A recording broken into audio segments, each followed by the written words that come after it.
اس سے جو اگلا ہمارا آج کا لیسن ہے وہ آیت نمبر 214 سے ہے۔ 214 آپ اپنے پاس اوپن کر لیجئے۔ یہ صحابہ کرام کی طرف سے ایک سوال ہے، یسألون کا، وہ سوال کرتے ہیں۔ کون سوال کرتے ہیں؟ صحابہ کرام، آپ صلی اللہ علیہ وسلم سے۔ مضارع جمع مذکر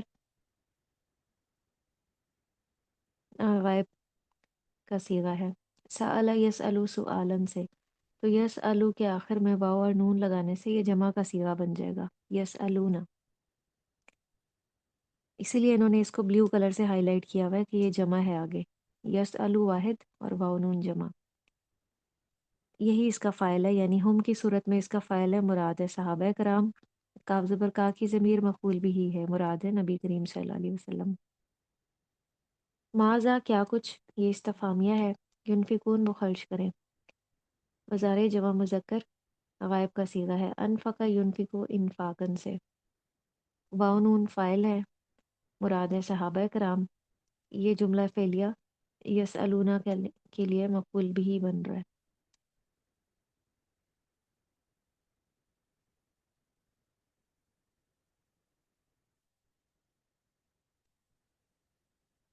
کل کہہ دیجئے، امر واحد مذکر حاضر کا صیغہ ہے، اس میں فاعل جو ہے وہ انتا کی ضمیر ہے، یعنی آپ صلی اللہ علیہ وسلم کہہ دیجئے۔ ما موصولہ اور شرطیہ، جو، انفق تم خرچ کرو تم۔ ماضی جمع مذکر حاضر کا صیغہ ہے، انفق ینفقو انفاقن سے۔ فاعل جو ہے انتم کی ضمیر ہے، مراد ہیں صحابہ کرام۔ من خیرن مال میں سے، مرکب جاری متعلق فعل۔ فلیل والدینی، سب سے پہلے والدین کا ذکر ہے، یعنی جب بھی خرچ کرنا ہے سب سے پہلے والدین کا حق ہے۔ فا یہاں پہ عاطفہ ہے، مرکب جاری ہے، اور یہ یہاں پہ جواب شرط ہے، اس لیے فا داخل ہوا۔ یہ پہلا جملہ فعلیہ شرط ہے اور یہ دوسرا جملہ فعلیہ جواب شرط ہے۔ یہاں پہ کوئی فعل تھا جو کہ محذوف ہے، اس طرح یہ جملہ فعلیہ ہے۔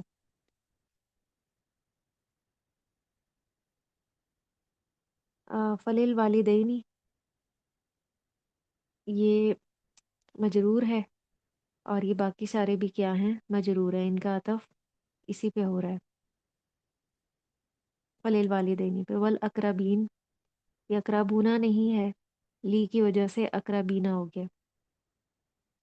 والیتاما والمساکینی وابن السبیل، یہ آخری والا مرکب اضافی ہے، ان سب کا عطف اپنے سے پہلے والے پہ ہو رہا ہے، تو والدین کے لیے اور قریبی رشتہ داروں کے لیے، پھر یتیموں کے لیے، مسکینوں کے لیے اور مسافروں کے لیے۔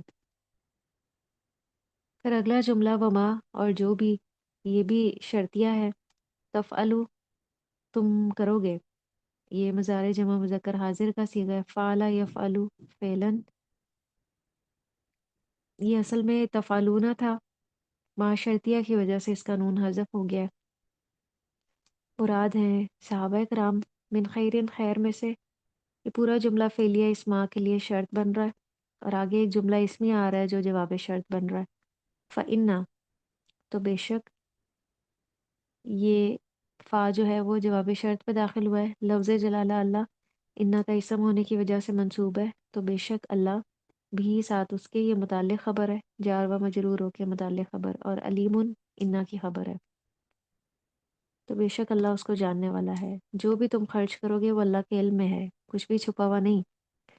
اگر ظاہری طور پہ اس کا کوئی نفع یا فائدہ نظر نہیں بھی آتا تو اللہ سبحانہ و تعالیٰ نے لکھ لیا ہے اپنے پاس۔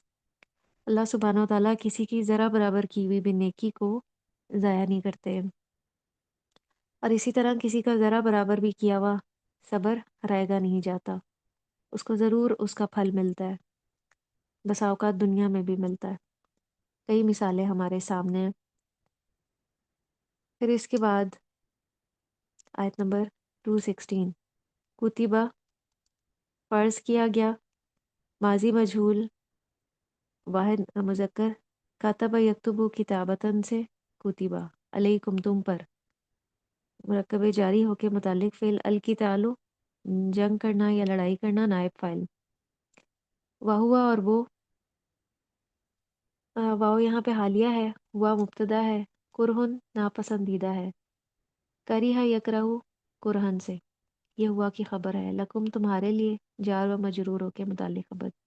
پورا جملہ اسمیہ جو ہے کتبہ کے لیے حال بن رہا ہے، یہ واو یہاں پہ حالیہ ہے.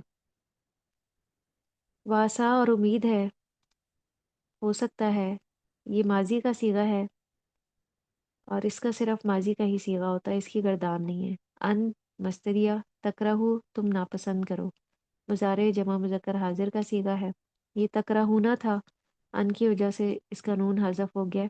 واو اور الف فاعل ہے، مراد ہیں صحابہ کرام سے یہ خطاب ہے، ہو سکتا ہے تم ایک چیز کو ناپسند کرو. شیعہ یہاں پہ اس کا مفعول بھی ہے، اسی لیے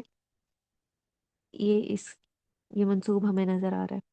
وہ ہوا اور وہ، اس کی بھی ترکیب پچھلے جملے کی طرح ہی ہوگی، وہاں پہ تھا نا وہ ہوا کرہ لکم، اب ہے وہ ہوا خیر لکم. تو یہ جملہ اسمیہ حال بن رہا ہے تکرہو کے لیے کہ ہو سکتا ہے تم ایک چیز کو ناپسند کرو اور وہ تمہارے حق میں بہتر ہو. تو یہ پورا جملہ فعلیہ عصا کے لیے فاعل بن رہا ہے اور اس کی بھی ترکیب اسی طرح سے ہوگی، وَعَسَىٰ أَن تُحِبُّوا شَيْئًا وَهُوَ شَرٌّ لَكُمْ، اور ہو سکتا ہے کہ تم ایک چیز کو پسند کرو اور وہ تمہارے حق میں شر ہو، بہتر نہ ہو، آزمائش بن جائے آنے والے وقت میں یا بہتری کا پہلو نہ ہو اس میں. تو اس لیے ایک انسان کی پسند ہے اور ایک اللہ سبحانہ و تعالیٰ کی پسند ہے، تو اپنی پسند پہ اللہ کی پسند کو فوقیت اور ترجیح دینی چاہیے کہ وہی انسان کے حق میں بہتر ہے. بسا اوقات انسان کے کیے ہوئے فیصلے اس کے اپنے حق میں ہی بہتر نہیں ہوتے. اللہ سبحانہ و تعالیٰ تو مستقبل کا علم بھی جانتے ہیں، اللہ تعالیٰ جانتے ہیں کہ آنے والے وقت میں بندے کے لیے کون سی چیز اچھی ہے یا کون سی اچھی نہیں. تو جب بھی اللہ سے مانگے، عافیت مانگے کہ اللہ یہ جو میں آپ سے سوال کر رہی ہوں اس میں عافیت ڈال دیں، تو جب اس میں عافیت آ جائے گی تو خیر ہی نصیب اللہ سبحانہ و تعالیٰ کریں گے، جس بھی چیز میں ہوگی وہ میسر آ جائے گی یا وہ ملے گی. تو ایک بندہ اس معاملے میں اللہ کے فیصلوں کو پوری رضامندی خوش دلی کے ساتھ قبول کرتا ہے، ان پہ راضی رہتا ہے، اس کا دل مطمئن رہتا ہے کہ مجھے جو بھی اپنے پروردگار کی طرف سے ملا ہے اس میں میری مرضی شامل تھی یا نہیں، میرے لیے اس میں خیر ہی خیر ہے. تو جب اس طرح کی سوچ ہو جائے ایک بندہ مومن کی تو وہ ہر حال میں پھر خوش رہتا ہے. اس کو اپنی مرضی کے مطابق چیز مل رہی ہو یا اپنی مرضی کے مطابق نہ مل رہی ہو، وہ ہر چیز میں خیر کا پہلو ہی تلاش کرتا ہے. واللہ اور اللہ، لفظ جلالہ اللہ یہاں پہ مبتدا ہے، اسم علم ہے. اسم علم کہتے ہیں کسی بھی چیز کے ذاتی نام کو. یعلم وہ جانتا ہے، مضارع واحد مذکر غائب کا صیغہ ہے. علم یعلم علمن سے اس میں فاعل جو ہے وہ ہوا ہے، مراد ہے اللہ تعالیٰ. یہ جملہ فعلیہ اس لفظ جلالہ اللہ کی خبر ہے. اور اگلا جملہ اسمیہ وَأَنْتُمْ اور تم لا تعلمون تم نہیں جانتے، یہ لا نافیہ ہے جو مضارع سے پہلے آئی ہے. ایک لا نفی جنس ہم نے پڑھی آج جو کہ اسم سے پہلے آتی ہے اور وہ اسم منصوب ہوتا ہے. تعلمون یہ انتم کی خبر ہے، انتم مبتدا اور لا تعلمون اس کی خبر.